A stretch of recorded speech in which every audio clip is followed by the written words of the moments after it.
welcome back to what she said. Sports. All right.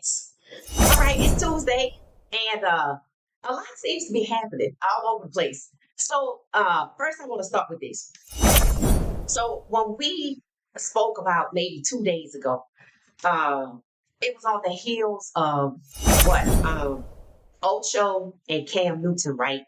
And they had a little back and forth that I said could result in an opportunity rather than just two dudes bickering back and forth on the internet. It could be what? An opportunity. So I think I got my wish, right? Because before that, I'm the one that, like others, champion what? I want a black owned, black led league. Why? Because these guys are the talent, but being treated, just like pure labor, right? And, we see the whole 1732 dynamic that we, at this podcast, we champion, we call it out. We challenge people to look past, this is just not football. There's something else happening here. And when it comes to black quarterbacks, what, their role is the hardest and hurdles are intentionally put in their path to keep them from what has become 17 of 32 with Shedeur Sanders. Meaning, I believe for what we're seeing that the NFL and the Cleveland Browns have a script going where they're playing keep away with the QB1 position for Shedeur Sanders. And it's all stemming from 17 of 32, right? So a lot of things have been happening. We know we got 40 guys who were drafted. However, they haven't signed their rookie contracts, including who? Travis Hunter, right? And that's huge because they're not talking about it.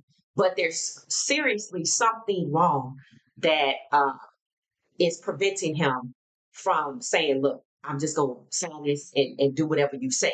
I have a problem with something, right?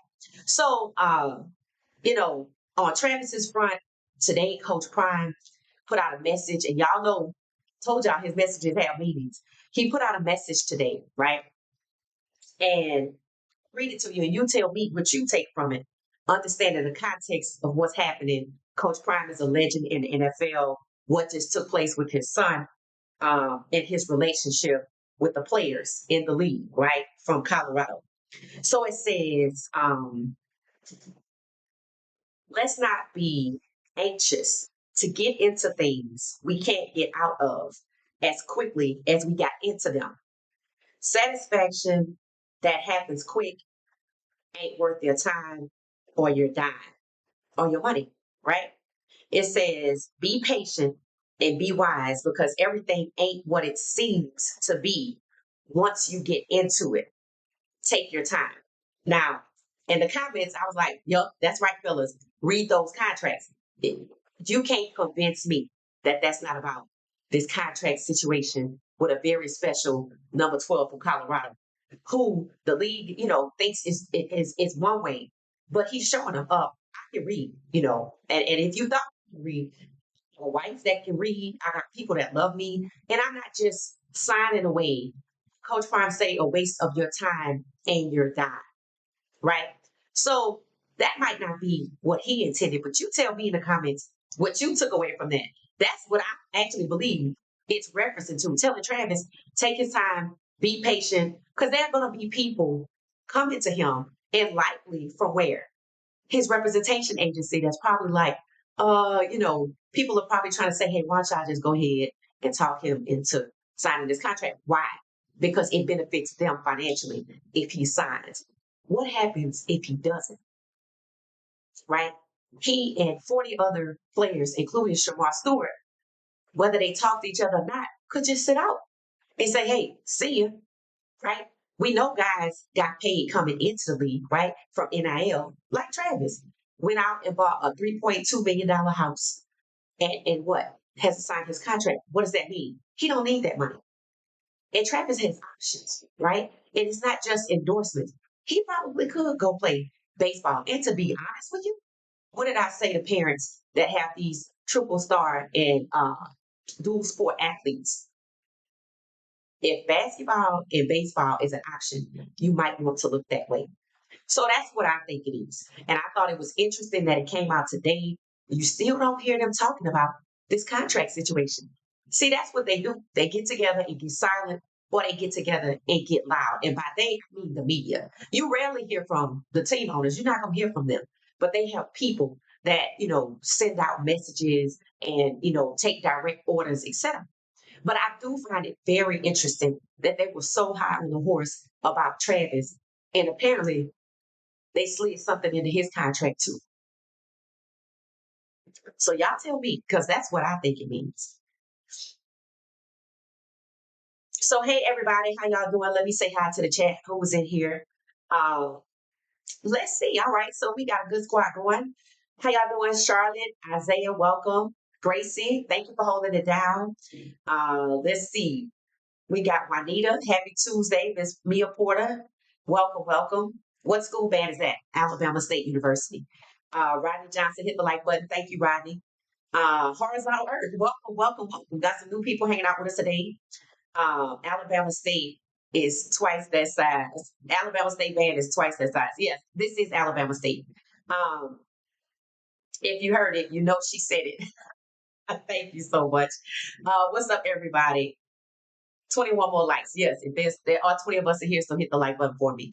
Rodney said, hopefully Travis is talking to Coach Prime a couple of times a week because he needs his advice fast. And I think he knows that too, right? I think that's why we saw him come back around. And part of the reason we saw Travis distance himself, whether he ever admits it or not, is because he know he didn't have a prenup. And he know Coach Prime wanted him to sign one. And he know he should have one. And he knew he wasn't going to push it. Because why? Okay, the obvious, right? So in this regard, absolutely hope he's talking to Coach Prime. And to be honest with you, a lot of people might not know what Coach Prime is talking about, right? But I don't know why I think I know, right? But that's what I got from it. Because there is something in that contract that made Travis go, and y'all know he want to play football, right? Y'all know he want to play football. So it's something, and it could be the exact same thing that Shamar Stewart has an issue with. Now, Shamar and Travis are both first round picks whose money is supposed to be guaranteed. But I told y'all they have issues. There's clauses about the guarantee, the signing bonus, and how the money is paid out. It doesn't all come to you at once, or this, that, and the other. So this is a sticky situation for Travis. And he does need to take his time and he does need to weigh his options depending on what the issue is. But since he and Shamar are both first rounders, I'm thinking they might have the same issue. It could be voiding future guarantees. Now, why other guys just went and signed it, either they did not have the clause or they just they didn't read it or they don't care. Go Hornets, yes. So yeah, Rodney, I do hope he's listening to Coach Prime. So that's on Coach Prime and Travis. And that's for anybody that's in this situation. Because there are gonna be people right now, it's not a big deal, right? Because I think the rookies like Shadur is at camp, etc., right? But eventually it will become a big deal. And one thing about the NFL, they don't mind playing a long game. They don't mind, waiting. And they have people to help them wait, right? So like the lawsuit, we haven't heard anything else, right? Because why? It's sitting where? On the judge's desk. And I wonder if they have like some time of like you have like how long does the judge have to let it sit on his desk before he makes ruling on whether the lawsuit is frivolous or not? So those kind of questions. Those kind of questions are the questions that I have. But like I said, they have people to help them wait. And while they're waiting, they're likely trying to destroy it and get their ducks in a row just in case they have to get discovered. But I personally think the waiting game tells you that they probably have protection. So it'll be interesting to see the next step in the lawsuit. Um, and then on to Cleveland. So y'all saw Shedeur, right? And if you read the caption, I'm like, there seems to be a new dynamic duo, right? You have David Njoku and Shedeur Sanders. They seem to be, I saw this one picture of them where Njoku was holding on Shedeur's shoulder. And I say, he needs that, in my opinion. It's good to have somebody rallying around him, not just what works. Yes, it's true. Myles Garrett spoke out and said some really good things. And I applaud him, for having the courage to do that. But, he already signed his contract, right? The rookies, the one that was at the Cooks and Rooks, right? He was like, yeah, I'm always around Shadur because the cameras follow him. he had the courage to show, I'm cool with Shedeur. And then, you have Njoku, somebody who's also willing to show, wow, they're in practice. This is my dude. This is my guy. And people saw that and they're like, yeah, Shador is definitely QB1. So he's won over a lot of fans in Cleveland, whether you know it or not. He's won over a lot of the media that we talked about that have changed their stripes. Um, he's won over all the kids, whether they at the Browns camp they were at yesterday, or whether it's he goes to the schools, he's won over the kids. And to see this at the camp was amazing. Um, all the kids loved it. Even I saw the faces of the guys, the Browns rookies that were in the background waiting for Shedeur with the kids, and they were laughing and they loved it too, right? So that's definitely the touchdown selling. But the dynamic duo, 12 times 85 is 6, is Njoku. Now, Njoku and Shedeur hanging out have left people confused. I read it. People are like, well, okay, I'm confused. Njoku is definitely a 1. And Shador's out here, and you can hear the coach saying, your ball placement is excellent, right? And in a matter of time, you probably gonna be, out here starting whatever, out here with running with the ones. So people are like, wait a minute, if Shador is throwing to Njoku, doesn't that mean Shador is throwing to the ones? I'm like, that's a valid question. And Cleveland put this out themselves. Njoku shared it on his page. I followed him, Shador Daily, they put it out there. Everybody put it out there for the most part, but Cleveland put it out with captions so you could hear Cleveland Browns, the organization, their social media, put the captions on the screen so you could hear what the coach was saying.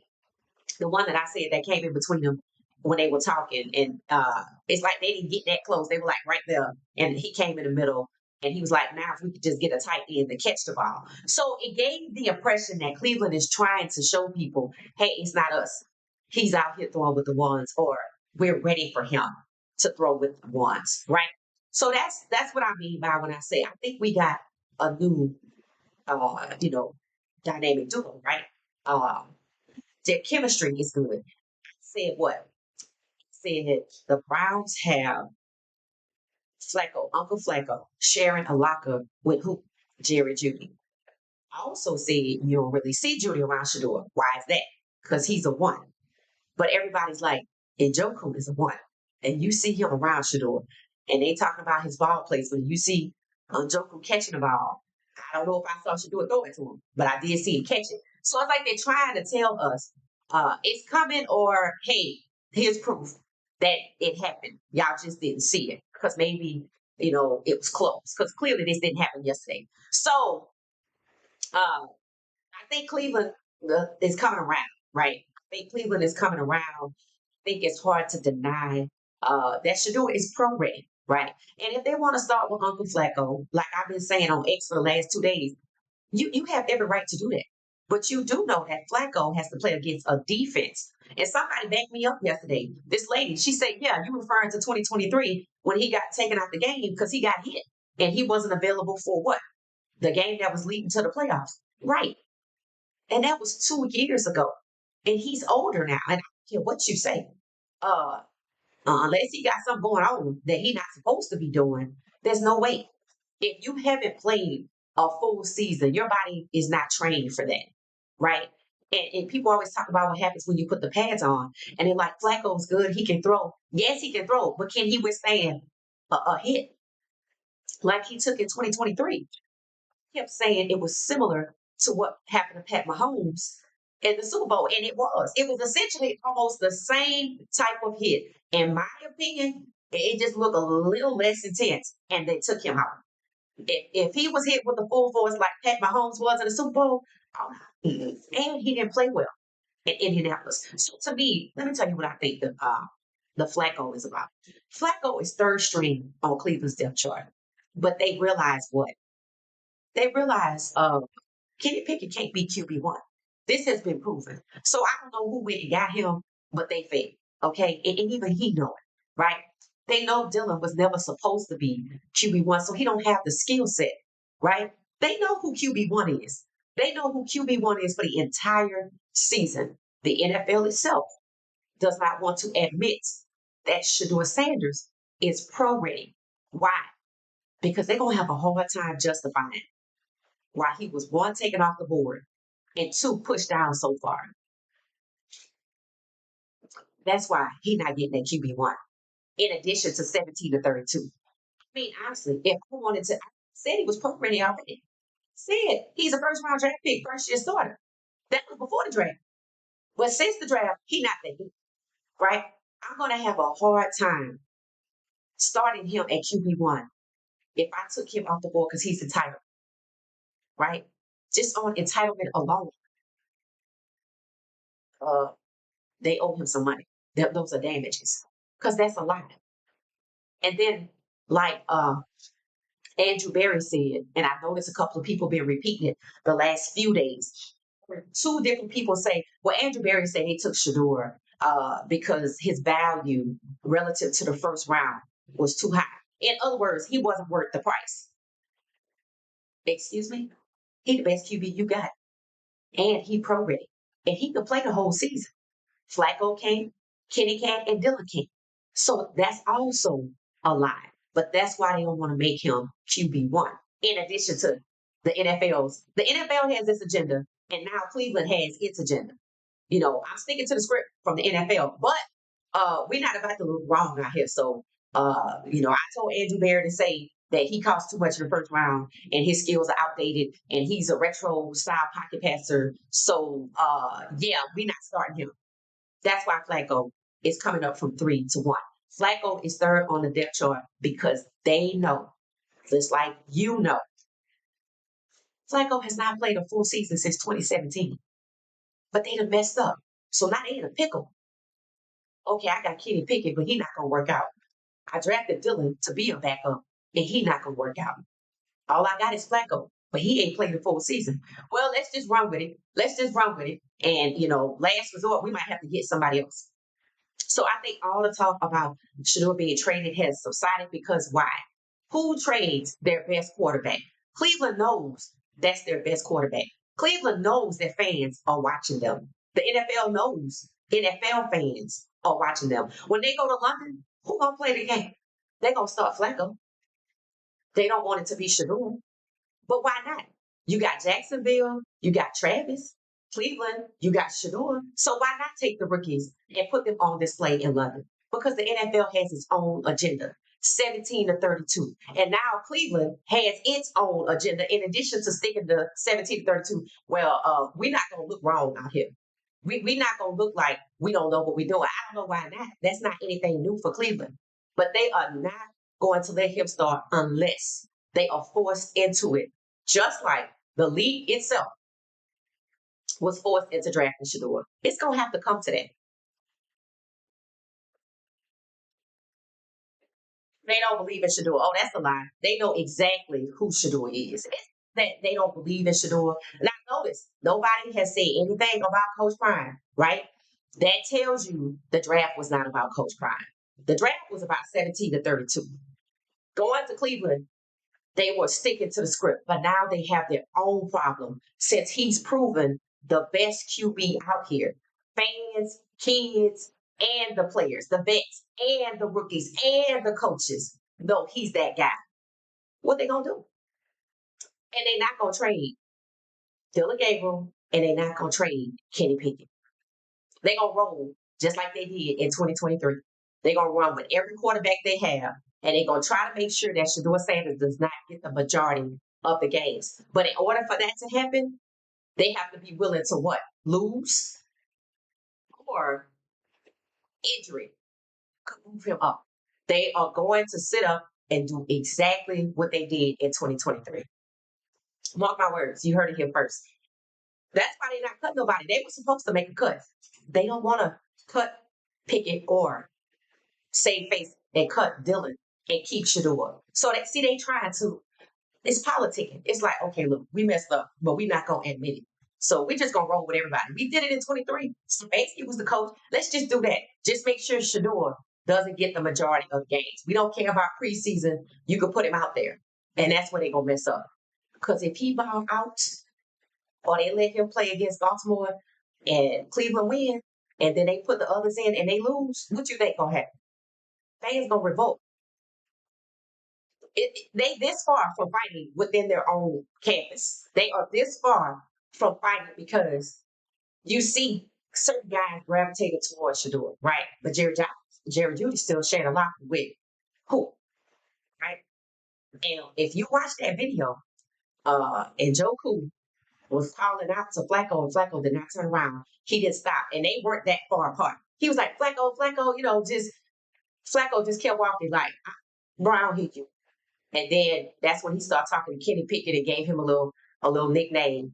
And then that's when he was talking to Shedeur. So, and Joku's like, I'm being cool with everybody. But it's caught on camera. Flacco was like, whatever, bro. But he gonna deny it.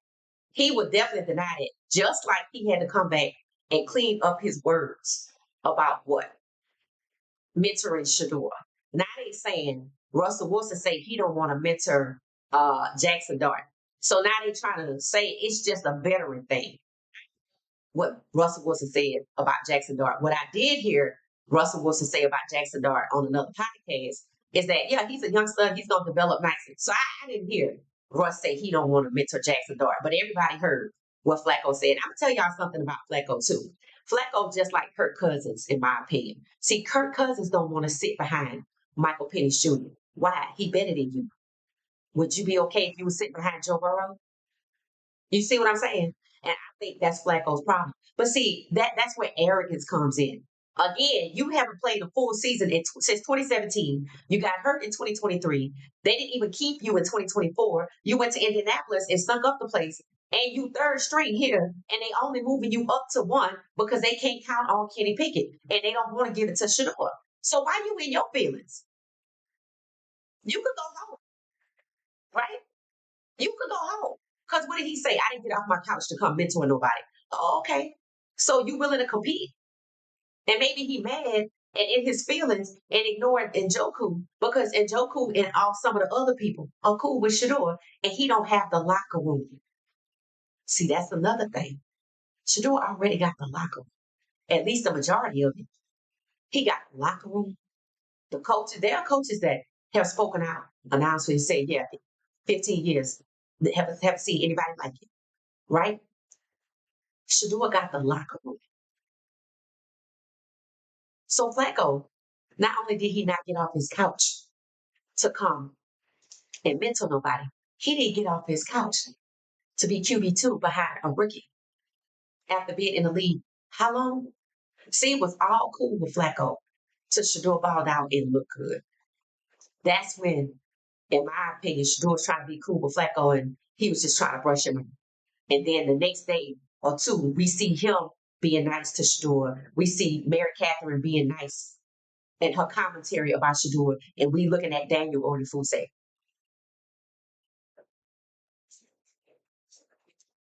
So I'm telling you, they are this close from somebody boxing on somebody. Seriously, y'all think I'm kidding? See, it's the vision now. See, they all was on the same side because of what?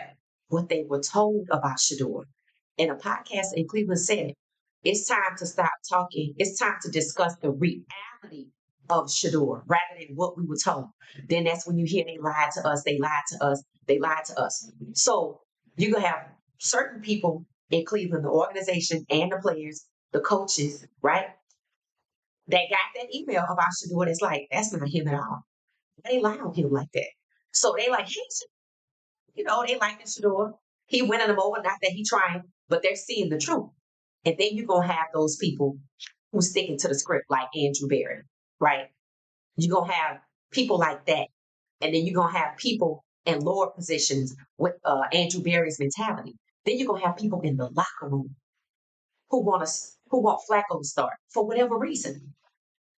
Jerry Judy in the middle, because he probably can't even show what Njoku is showing towards Shadur because he's sharing a locker. See, that's forcing somebody on Jerry Judy, right? Why would you force the third string QB so early in the game competition? Why would you force the third string QB to share a locker with Jerry Judy? Because at that moment you knew he was QB1.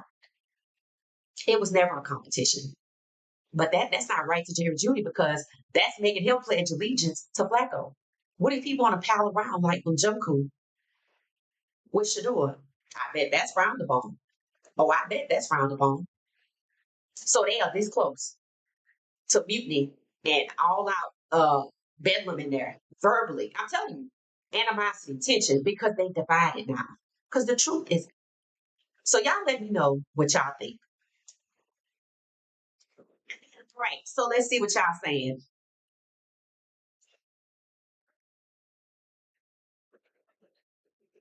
They think some players are so hungry for going into the NFL league that they won't read their contract thoroughly. Right. Right. And it wouldn't surprise me if the clause was in random people's contracts previously, right? Now, remembers that intro video with Travis Hunter by Jacksonville with the, I'm assuming it's the head coach maybe, or it might have been the GM, leaning forward and saying, we got you, we got you. I mean, we didn't acquire you, but we got you. And they don't mind him dancing, all this, that, and the other, blah, blah, blah, blah, blah. You see, he ain't dancing right now. When he did that interview, he wasn't dancing out there that day. And that's what Coach Prime means because the language is so vague about voiding future guarantees. The contract's 25 pages. If you voiding future guarantees, you need a whole page for that. You need a whole page to explain what it is I can and cannot do. So I don't, have to void my contract. That's not the situation. And Njoku was one of the first people welcoming Shedeur before minicamp. Yep, that's what they said. So that I saw a guy walk up to him and shake his hand. I didn't know who it was. And see, he just seemed like a nice guy, right? And he let whoever he speaks to everybody. It's up to you if you gonna, come back his way. And they like he a star around there. So, he definitely not no third string for sure. So it says Shadur is him. This is from Rodney. It says Shadur is him. And Dylan Gabriel doing is Dylan Gabriel doing any school visits that you know? Because I haven't heard or seen anything of him going to community. No, he went play golf with what's his name? The coach Stefanski. See, when I saw that, I said, "Oh, I see. Okay, I got it." See, that was his confirmation that he wasn't going nowhere. See, they talk on the golf course. That's what they do, right? If you play golf, I play golf. Somebody asked me, yes, I play golf. People talk on the golf course. This is where a lot of these deals are made. So that was, hey, that was his, oh, I'm hanging around with the coach type thing, right? So, Shador is doing what he always does, but it's benefiting him because, for one, it's shielding him, in my opinion, from the hate that he's likely feeling in certain places and certain, environments. Like people coming at him, like that former guy that got a gold jacket. That Coach Prime done told now, did y'all know you got to pay those? He and Asante Samuel was talking about it. So now the cat's out the bag. You got to pay about 250,000 for that. Like, wow. So all of this time, people are talking about is he a first ballot Hall of Famer? This, that, and the other. You got to be invited, and then you got to pay. So it seemed like to me, Coach Prime letting the cat out the bag. With this whole thing about the take your time, because things are not as they seem once you get in. So that's what I took from him. So that's what I took from him. So yeah, I see Dylan at whatever the teams say they have to do with the kids. So they had this camp, right? Dylan was there, all the rookies were there. So that don't count because you had to do that anyway. Shadur had fun with it though. I didn't see anybody else just being natural like that, just having a good time with the kids. He even took the camera from one of the cameramen and filmed a little bit, filmed some of the kids, just being himself. And the fact that he's comfortable to be himself and the rest of the rookies are looking all and some are laughing and cheering or whatever, it just says that you're not going to stop him. Just like Russell Wilson, you're not going to stop neither one of them. It says, remember Cleveland drafted that tight end Harold Fanning Jr. He is a dog. Yeah, he is a dog. He is a dog. I think when we see Shedeur throwing, we see Harold Fanning Jr. out there catching some of those passes. And they have like high praise for him. They said Shedeur to Harold Fanning Jr. is going to feed families. That's the term that they use. So, yep.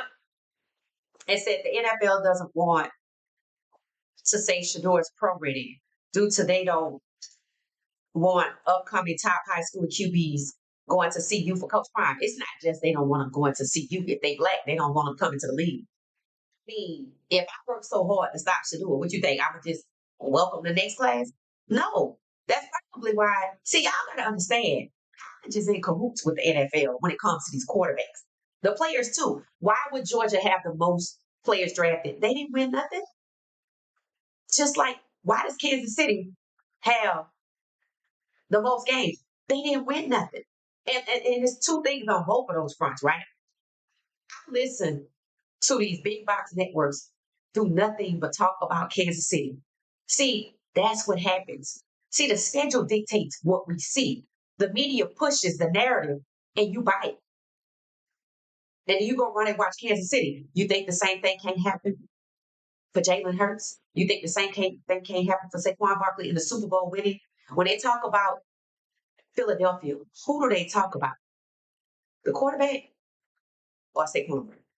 Be honest. See, they know what they're doing. That's why when I went back and I was telling y'all the numbers based off of highest viewership, ranked 10, top 10, right? The gap from the top to the bottom is 3 million. If what I'm going to do is put who I want on the schedule and tell ESPN or Fox or the facility to talk about the first team out there, all I'm doing is training y'all to get ready to watch this team. You can do the same thing. And some people say, oh, it's about record. Nope.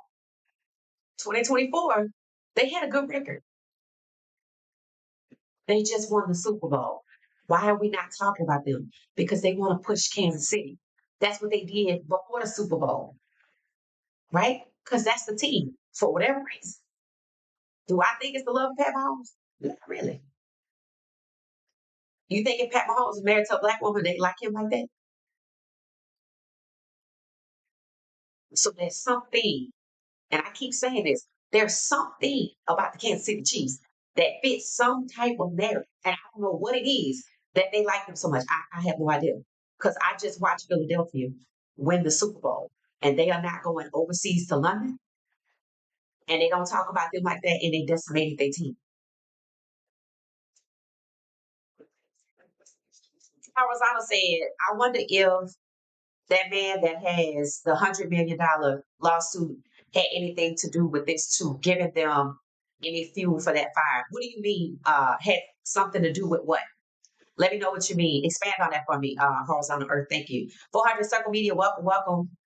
It said it's not that they don't believe in Shadur, and it has nothing to do with Coach Brian. Nothing. Because why? Y'all really think that they willing to pass up on a Super Bowl winning QB because of his dad that they just had on the stage at the Super Bowl? This is about 17 to 32. And they not playing because what was I getting ready to say about college? If you look at who they have ranked coming out of college for QBs, just go look at it. And today, before this podcast, I watched somebody put together a video that had it said the soothing sounds of college football. And he put together all of these scenes taken like by drone, showing you the stadiums, listening to the music, how hyped they were. And it was teams like Virginia Tech, Wisconsin, Alabama, Clemson, LSU, UT, and Texas A&M, those kind of schools, right? And I was paying attention to the music that they were playing in the stadium, Nebraska. Nebraska and UT both use like these drones to kind of like put these images in the sky. You know, they both showing you they got money. That's all it is. But the music, LSU was listening to Boosie. The whole stadium was rocking the Boosie. Wisconsin was listening to Jump Around. Jump Around, Jump Around. Y'all know that song. They was listening to that. Everybody else, Oklahoma, listen to country songs, or rock. Somebody was listening to rock coming out the tunnel. I think was it Virginia? Virginia Tech or West Virginia was just singing their school song. They didn't have no music playing. So I thought about Colorado. I said, you know, This is these schools' identity. When you look at this video, this is these schools' identity. And now think about Colorado. Think about who's at the games. Think about the music that they listen to. Think about what they playing over the speakers, right? They even play Coach Prime's song, the band does, right? So I said, if Colorado was on this video, which they were not, they would stand out.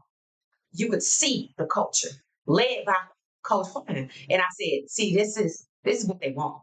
They want this to continue. They don't want what LSU got going on. Listen to Boosie. They don't want what Wisconsin have going on, which is black music jump around, unless it's made by a white group, and I don't know. Um, they don't want that. They want what they want, just like the NFL, right? And that's why Georgia has the most players drafted because why? They ain't win nothing. Just like Kansas City ain't win nothing. But that's the narrative they want to push, Georgia. This is the narrative I want to push, Kansas City. So if you win, it's like if you play for Philadelphia, it don't matter. And that makes me wonder if that's why Saquon Barkley said recently, don't be surprised if I just wake up and I say I'm retiring.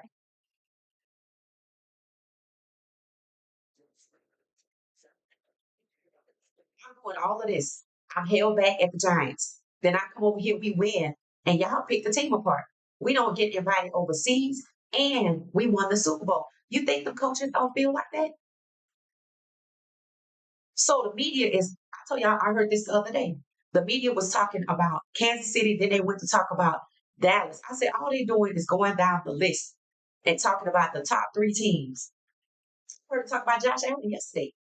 That's the third team on the list. They just going down the list and coming up with stories to talk about who has the most games. Kansas City, Dallas. Why is Dallas in the conversation? Has Michael signed his contract? Somebody say he back working out. Did he sign his contract? Why are they in the conversation? Because that's what the NFL wants to do. And I looked up the owners, who the oldest owners. It's not Jerry Jones. It's people like the people that own the Chicago Bears or the Pittsburgh Steelers or the New York Giants. People like that. Those families that's been around since the 1920s. So really and truly, the only justification for why they talking about Jerry Jones is because he got a $10 billion valuation. He got the highest valuation in the league. So Philadelphia got to yield to the loser of the Super Bowl. Then they got to yield to the Cowboys who they won shit, right? And then they got to yield to the Buffalo Bills. Because why? Why would it be Baltimore? Why is it the Bills? Why isn't it the Commanders? Uh, you know, why is it Philadelphia? So we're seeing the same thing that's taking place in the NFL is happening in college. Just like there were a bunch of teams who vetoed Shedeur Sanders for the most part, as hard as they could, and he still got in, right? You have people in college, when you see refs cheating Colorado, right? That's a part of that, right? Making sure that a black head coach, not Coach Prime, a black head coach doesn't get to the top.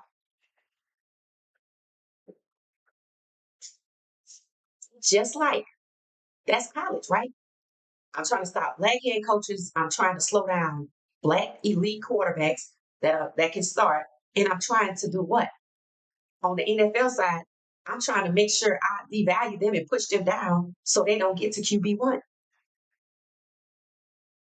The next few years is going to be very interesting because, as far as I know, there's still black players coming out as quarterbacks, unless they're going to start retreating and go back to switching off to wide receiver. That's why if you're a dual sport athlete, a triple sport athlete, baseball and basketball are in your future, and you have a viable chance at either one, that's where you better go. Because they did not work this hard to stop Shadur in only the draft. They thought they had their problem taken care of in the draft. But now they got to try to stop him in Cleveland. And then I got to stop Caden next year. I got to stop somebody else. So another school. And what that does is that makes these college coaches do what? Oh, we're not gonna choose you. as our starter. Keelan Russell, Alabama, 5-star, benched because he threw one interception. How many interceptions Dylan Gabriel threw? How many interceptions Jackson Dart threw? Right? So, you know, having the ability to choose for yourself is what you want to do. So Coach Prime was right. It's not what you think once you sign it. I said that. Said that about a week ago. I said, yeah, you might want to think before you sign that because once you sign it, they got you. They got you. And it's facts. Because if you walk away, it's breach your contract. You can't even ask for a trade without being Deshaun Watson, especially if you're a quarterback. And if you play any other position, you're just gonna be George Pickens. He wanted out and he thought acting up was the way to get it. He thought maybe possibly selling his team up the river was the way to get it. And they sent all players with those kind of problems that are clearly established in college to Mike Tomlin.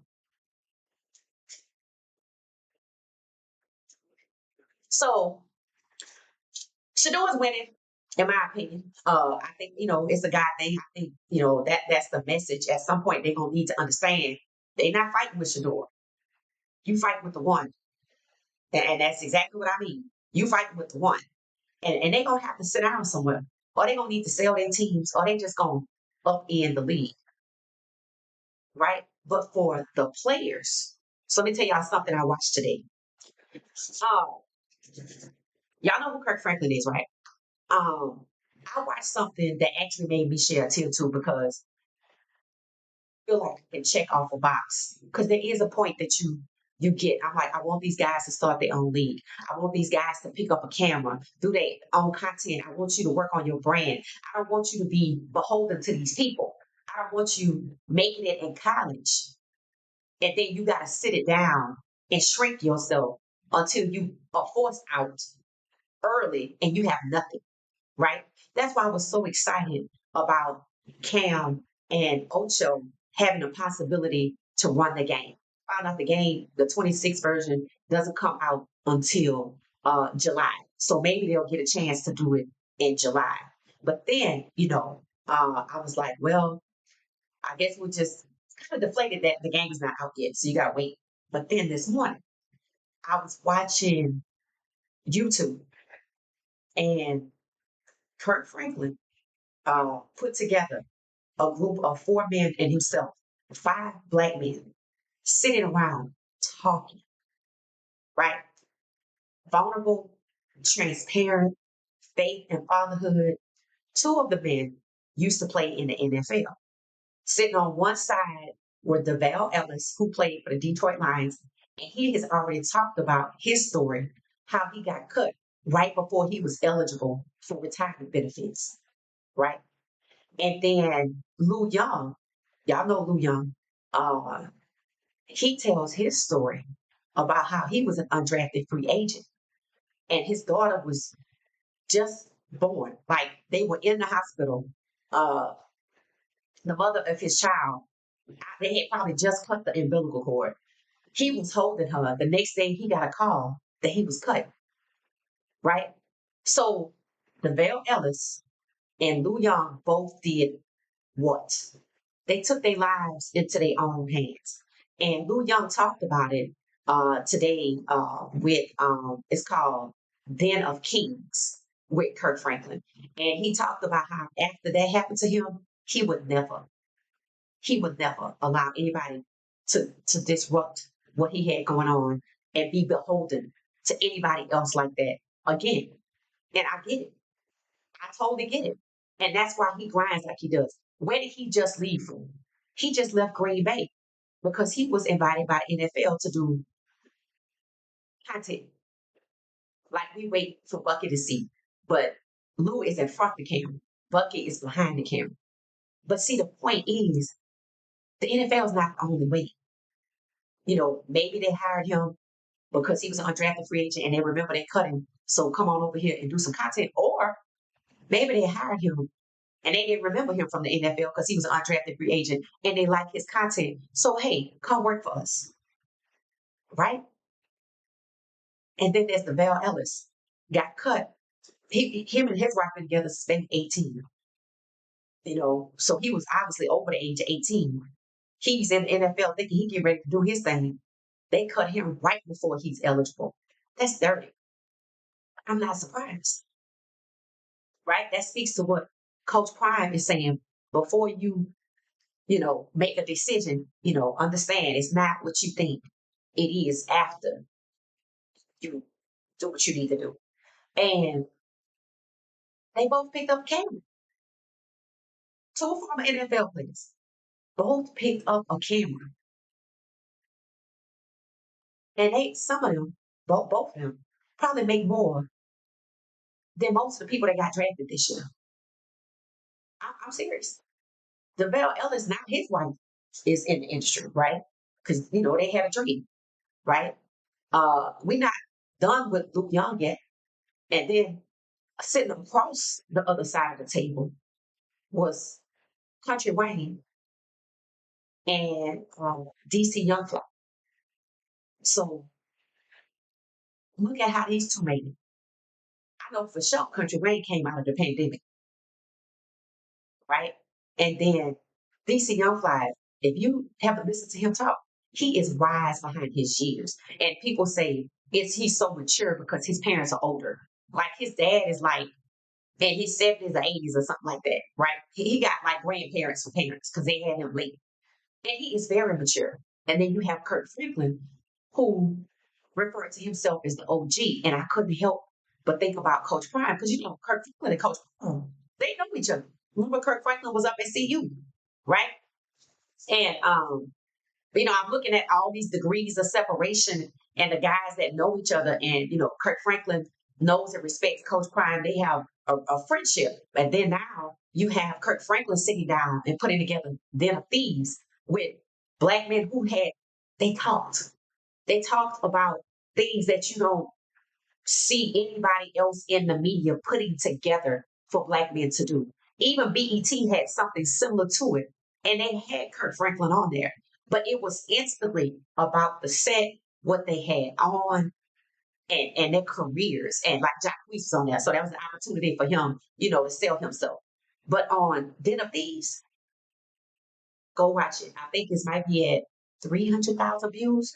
And all people are saying in the comment is yes, this what the culture needs, which means we got to tell our own stories. You got to pick up a camera. So if you're coming out of college and you making millions in college, you still need to pick up a camera and tell your own narrative. Don't let the NFL paint a picture for us about you. You see, Shedeur took the camera from the cameraman and started filming. I love that because that means Shedeur not going to just stand there and wait for orders for them to tell them how to be human. Some of them so scared they're not going to make it. They just, I'm going to do whatever you say. Shedeur's no, I'm a human. I like kids. This is fun to me.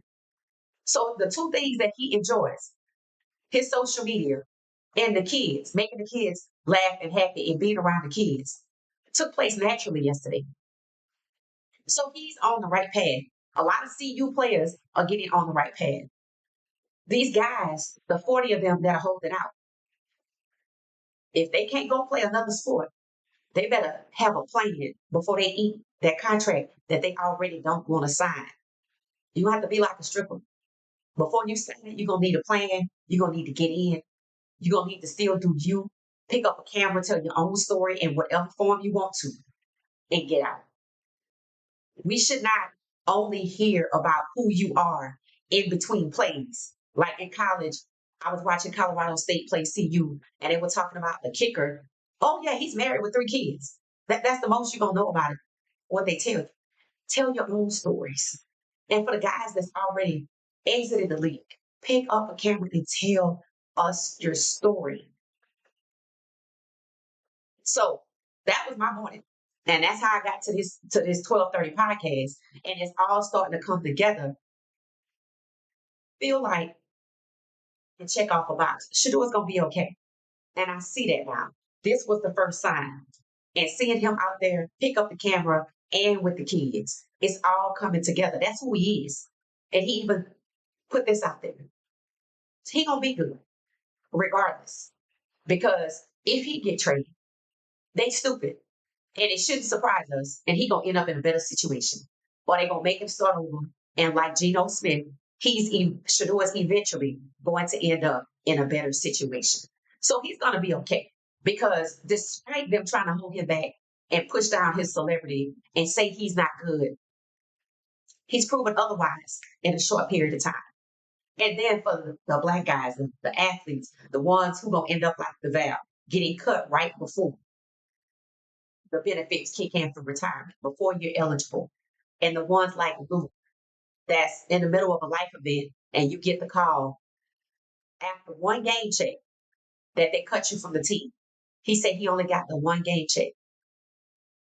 Pick up a camera and tell your story. Don't let somebody else with deep pockets and a camera tell your story for you. So that's another box I could check.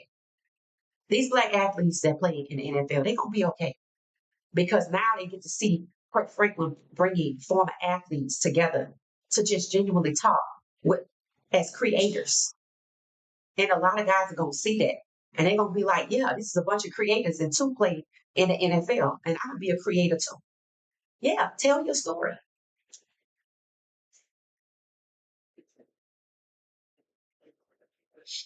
They trying to save face for their foolishness. Shedeur is ready. Yeah, Shedeur is NFL ready. I told y'all the pretentiousness of, oh, he need a couple of years. No, he don't. No, he don't. And they just saying that so they can keep the optics from turning to two black quarterbacks playing for each other for 3/4 of the season. That's why. That's why they don't want it.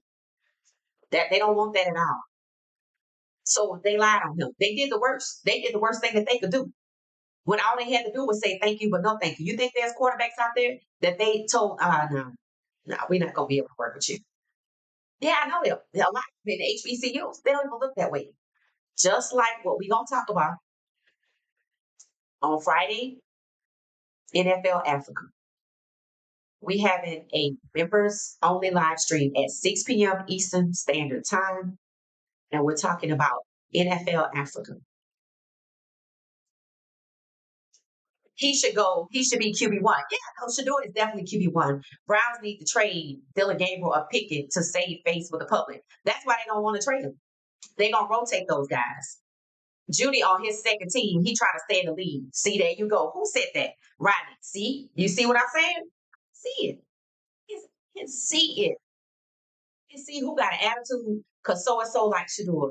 You can see people who jealous that people have the courage to gravitate towards Shadur. So what does that tell you? That tell you that when Shadur got there, everybody knew what side they were supposed to be on. But then you got Njoku. He like, hey Flacco, hey Flacco. And Flacco just keep walking. Then he like pick and start laughing. Then he turns to Shedeur. And he and Shedeur standing right next to each other. And his coach just walks up and starts talking. So, Flacco is jealous of Shedeur. Facts. He had the shine. It's time for him to get out. Right? Just like Aaron Rodgers, get the hell out of the way. I don't want nothing bad to happen to nobody, but I want him to get the hell on. I'm just gonna put it out there. Because I don't know who the hell he think he is to say, if the Pittsburgh Steelers draft Shedeur, I told him, don't even worry about drafting me. You know why? Because Kirk Cousins, because Joe Flacco, Aaron Rodgers, he didn't want to be QB. He knew he was gonna end up QB2 behind Shedeur. That's why. And that's why he need to get the hell on. Just like the people in New Orleans said, we didn't even want you no way. And here's the thing, no team did. He got forced on the Pittsburgh Steelers and Mike Tomlin. Jungle said they've been trying to undermine Judy since day one in Denver. Mm. He must have chose the wrong agent like Shadur, who chose his pops. Interesting. Interesting. That's very, very interesting. I got to find out more about Jerry Judy. But I know this. You'll see Jerry Judy talking to Shedeur. Like, I'm like, matter of fact, I think Njoku might be the only one that you see. Now, there was a lineman on the side when Shedeur was throwing the ball to somebody. Number 77, he's a big guy. And he got like long blonde hair. I don't know if y'all know who that is. But when Shedeur threw that ball, which was similar to the Hail Mary pass that Shedeur threw to Lejante, but it was like maybe just 40 yards. But the guy caught it like on the ground and he, held his arms, cupped his arms the same way. And it was a complete pass. He was the only other person, but I think that was the twos, the threes, or the fours. See, so not only are they not allowing him to run with the ones, right? They seem to be making it understood. What do they say when you have when people say you just have an understanding? Some things don't need to be said, right? You just have an understanding. It seems to be that the whole Flacco sharing a locker with Jerry Judy was an understanding, and that set the tone for what the ones were supposed to gravitate towards. But Miles Garrett said what? They like, you can tell me what to do. He wasn't even at uh voluntary OTAs, and people were like, they need you in the locker room. Be like, I'm gonna enjoy my life. See, that's what you need to do. See, Lamar Jackson wasn't at voluntary, they said. Why would he be there? They robbed him 3 times. And it's documented and colluded twice. I mean, technically the third time is valid too, stealing that MVP from him. Right? So why should he give them anything other than what's required? And that's what they're gonna start doing. And that's what I mean. You gotta be like a stripper. You're gonna need to have a plan. You're gonna need to get in there. You're gonna set your dollar limit and you're gonna get it and you're gonna get the hell out. That's how they need to work the NFL if you want to go.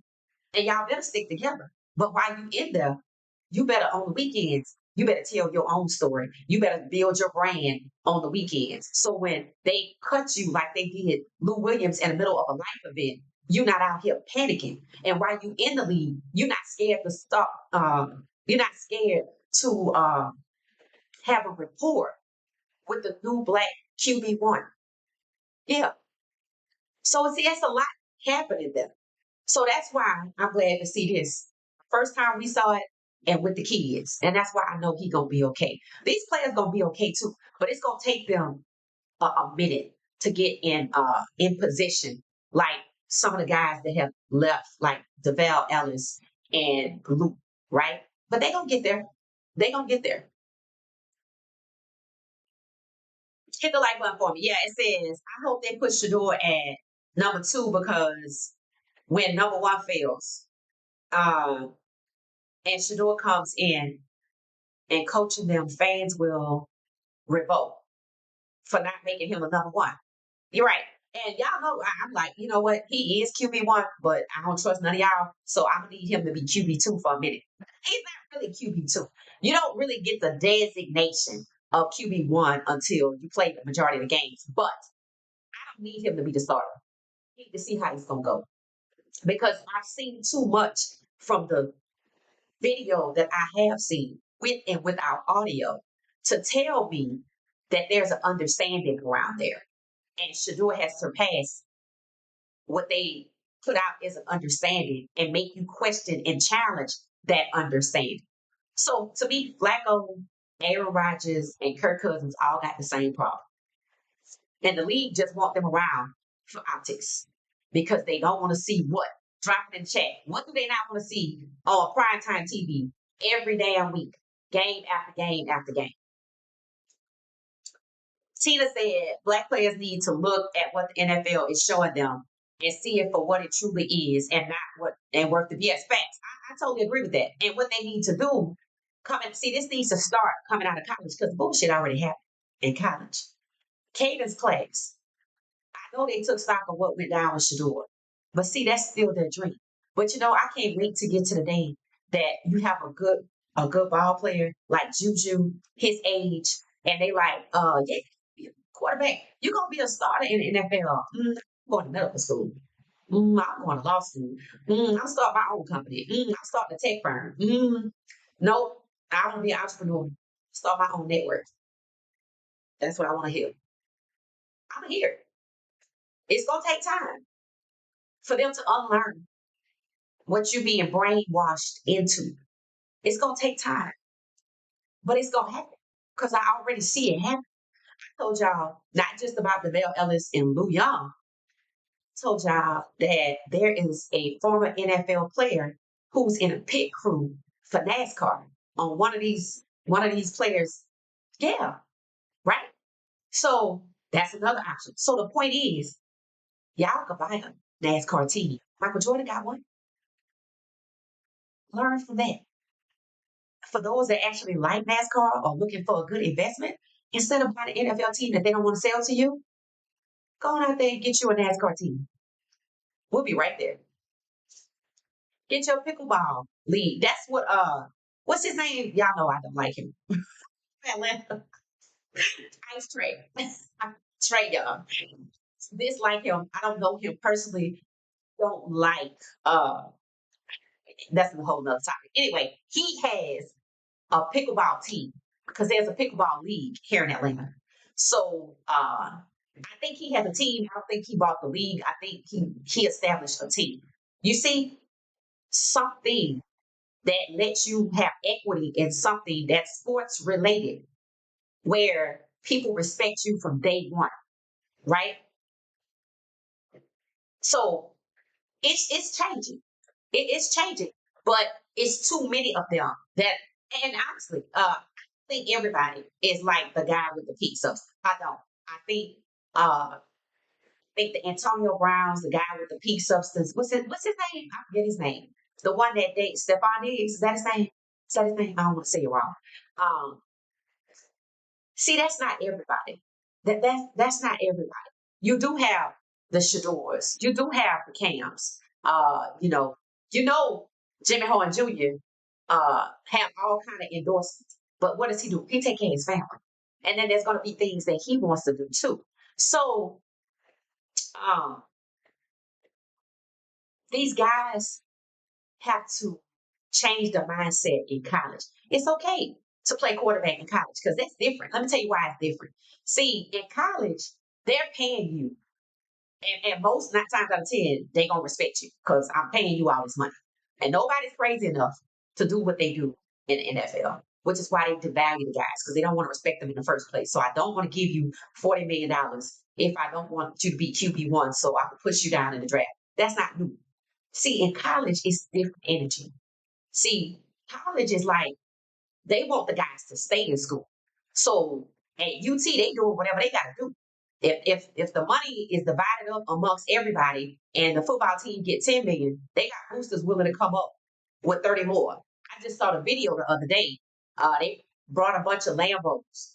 Uh, they have this Lamborghini dealership out there, and they make a deal so they give the players cars. Now, I think they lease.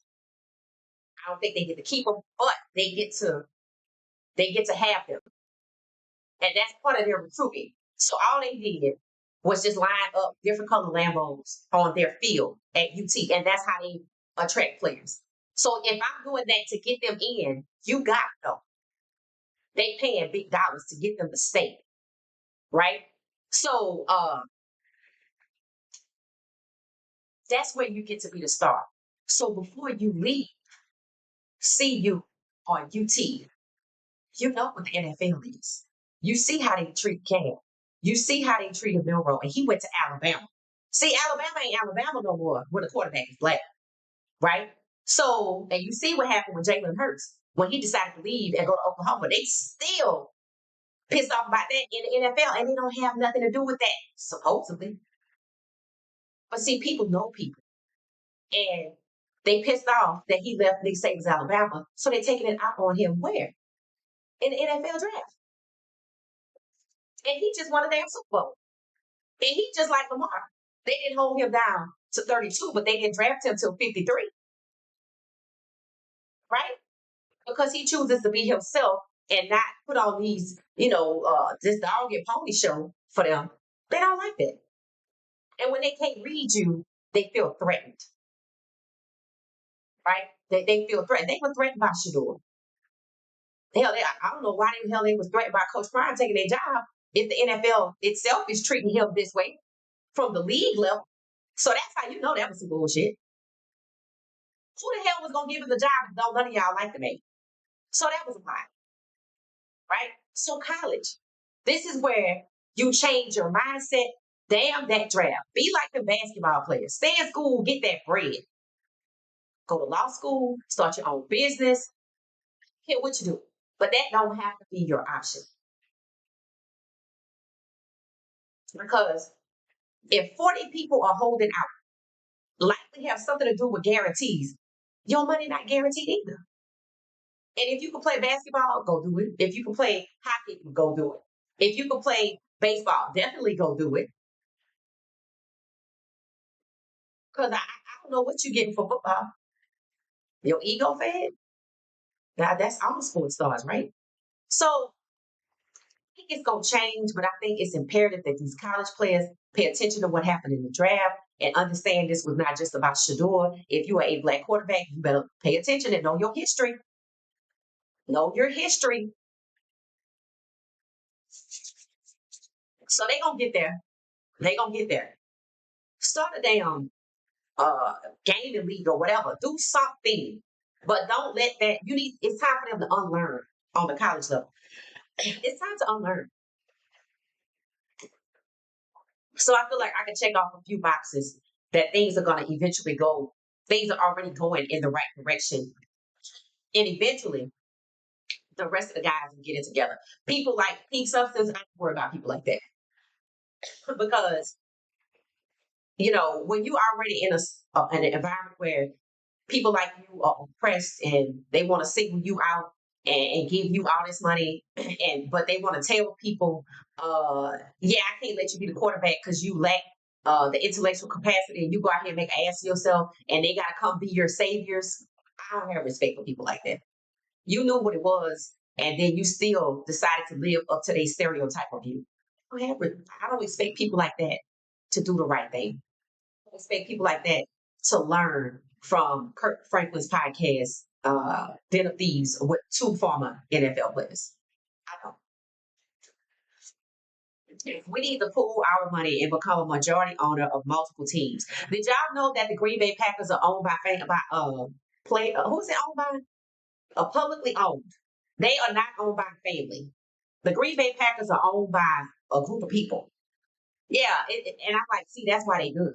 That's why they good, and that's why they know how to treat quarterbacks, and that's why they make the moves that they make. So the Green Bay Packers are not owned by the traditional families. They said they publicly owned or something like that. If anybody know about Green Bay Packers ownership, y'all let me know. So it is, and one time there was something called a fan owned league. It was a fan owned football league or something like that. They drafted a lot of Oregon players too before CU players. Oh yeah, I don't doubt that. I think they're trying to get the ACC to a place where they look at it like the SEC and all their players because they come to the ACC take the route to the NFL. Interested to see what Darian Mincer at Duke is going to do in his last year of college because he gets $4 million uh, for 1 year and then another $4 million. So I wonder if he is pursuing the NFL or because he goes to Duke, maybe he's pursuing something else. It'll be interesting to see. And if he's pursuing the NFL, it'll be interesting to see how the NFL treats an $8 million quarterback. Because didn't Daniel Jones go to Duke? All right. So that's going to be interesting too. Black players need to look at the NFL. Yep, I totally agree. The bottom line is the Browns overreached by drafting Dylan Gabriel in the third. Now they're trying to justify that pick, but fans aren't having none of it. Right. And you can't justify Dylan. Let me tell you why. Because you was going to draft Shadur first. Everybody knows that. See, that's documented. Shadur Sanders was the franchise QB, expected to be the franchise QB for Cleveland. It was not speculation.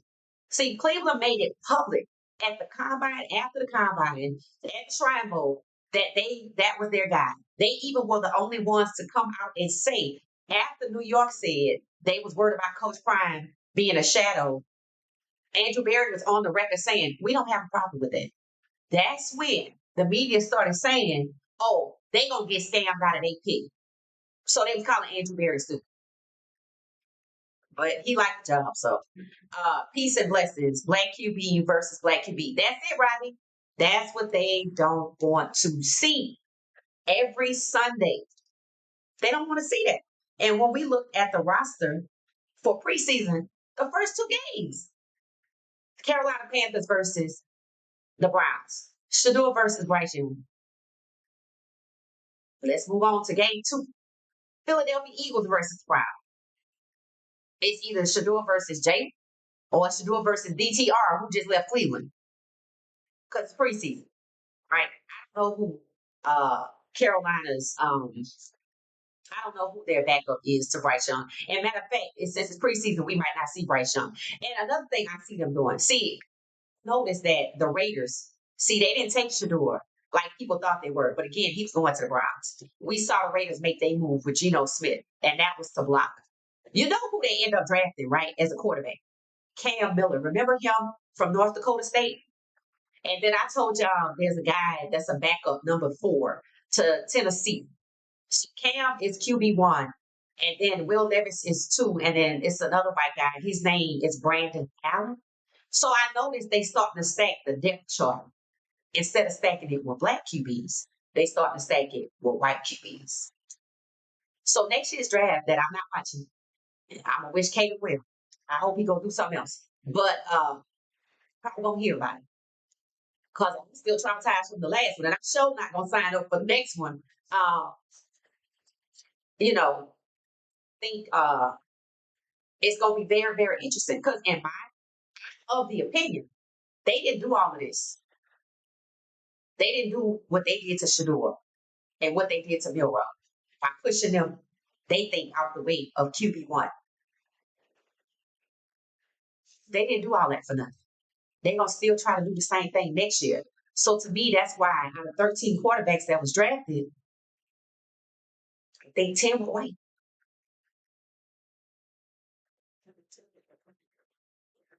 So next year, it wouldn't surprise me if 13 quarterbacks are drafted, only 2 are black.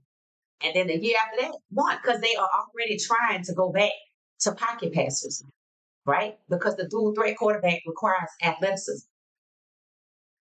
That's why when you see the writing on the wall, that's when you're supposed to switch up. Which means by the time you get to the 27th draft, I'm going to medical school. I'm going to be a content creator. Why? Because I've been doing it since college, and I'm making hella money. And what did Warren Moon do? See, Warren Moon is the blueprint. Warren Moon is the blueprint. I know that that's not what he wanted to do, but the reason Warren Moon went to Canada was to avoid being devalued by the NFL. And then they came calling. So he's a legend in 2 leagues. He's in 2 Hall of Fames. That's exactly why he went to Canada, because they were going to devalue him. It's not new. It's not new. So we just got to see what God gonna do where Shadur is concerned, because that's what we watching for. We're not watching to see what they can do. We watching to see what God gonna do this time to get Shadur where he rightfully belongs. Because we saw what God did to get Shadur in the draft, because they damn sure was gonna keep him out. So now we get ready to watch part 2. All right, so we are out in 16 minutes in. We get ready to wrap up. This was excellent. This is what I call real talk. We're talking about, we're talking about football. We're talking about the business of football. We're talking about the alternatives, the way these guys got to start thinking about their choices. Instead of thinking that the league is the only option and looking at the options for the guys once they leave the league, but how to maintain your brand while you're in the league if it's just 3 years, right? And then also, too, look at the issue, not just what happened to Shadur and Milrow. Look at how Cam is being treated as the number 1 overall pick, barely talked about, just like he was barely talked about in the draft, right? And look at how they're trying to exploit Shadur for clicks. Somebody they claim that they didn't want, and they assassinated his character, right? And then there's Milrow, athletically gifted, comps are the best 2 to ever do it on the dual threat QB side, and they want to bury him on the depth chart. So those are all the things that these players coming out of college need to look at, in addition to the 40 players who have not signed their contract, including Travis Hunter and Shamar Stewart, both first rounders. And that should be enough to make you start, okay, maybe I just need to start telling my own story now. So I don't have to be beholden to the NFL like Lou Young said he felt after just cutting the umbilical cord from his baby and getting cut with only one game check. Whatever. All by the fans. Okay, so see, and to me, that need to be the way forward. See, if I sold, I want $10 million for my trauma, because yes, and you know what I want? I want some changes. See, I want $10 billion because you just got sued for one and you didn't learn nothing. And it needs to be $10 billion because you've been doing this since Briscoe and Gilliam, right? You've been doing this, right? And then I want the New York Giants to be forced to sell. And I want the team to be what? Fan owned, just like the Green Bay Packers. And then I want the Saints to be forced to sell. And I want the team to be fan owned. And they can have limited partnerships, but it needs to be owned by the fans. That's the only way the NFL is going to survive. If one by one, all the teams involved in this assassination of Shedeur Sanders' character and public humiliation, if those teams, the Browns, the Saints, the Giants, I'm gonna leave the Titans out of this for a minute. Those three are forced to sell, and not to another owner, but to the fans, and just have the same structure as the Green Bay Packers. That's what needs to happen. That's the way forward. Anything else is just more of the same. Hey Jackie, how you doing? So let me know what y'all think about teams that tried to, assassinate Shador's character and set up the prank, sent out his phone number, and like Cleveland, how they treated him when he first got there. Who devalued him, publicly humiliated him. How do y'all feel about the three teams, the Saints, the Giants, and the Browns, being forced to sell as punishment, just like Donald Sterling, right? Because this involves racism, all right? And then what? Owned by the fans. Find the same structure that the Green Bay Packers have. And that's the punishment for any other team that wants to be racist and discriminatory in its practices and policies, hiring, whether it's players or executives, forced to sell. Because if Donald Sterling could be forced to sell his team for audibly hearing him say the N word, right? What you think coming out of this discovery that they don't want to come out, right? And this is beyond calling somebody the N word. This is actively discriminating against somebody and holding them back to the point of damages, right? So that's why I pay $10 million and I need you to be forced to sell because your practices are unethical. The way you operate and conduct business is unethical and it's discriminatory, and you being found discriminatory is not. So I'm gonna need $10 million, and then I'm gonna need you to sell these teams. And it needs to be owned by the fans. We done with this ownership going all the way back 100 years, and all you're being is racist. No, that's the only way the league is gonna survive. Look at Pittsburgh with Rodgers and Howard. Yup, and look at who they had last year. Huh? Look at who Pittsburgh had last year. I said it. I said Mike Tomlin went from two black quarterbacks to two white ones. Yep, because that's what they're trying to do. See, they realize I can't just.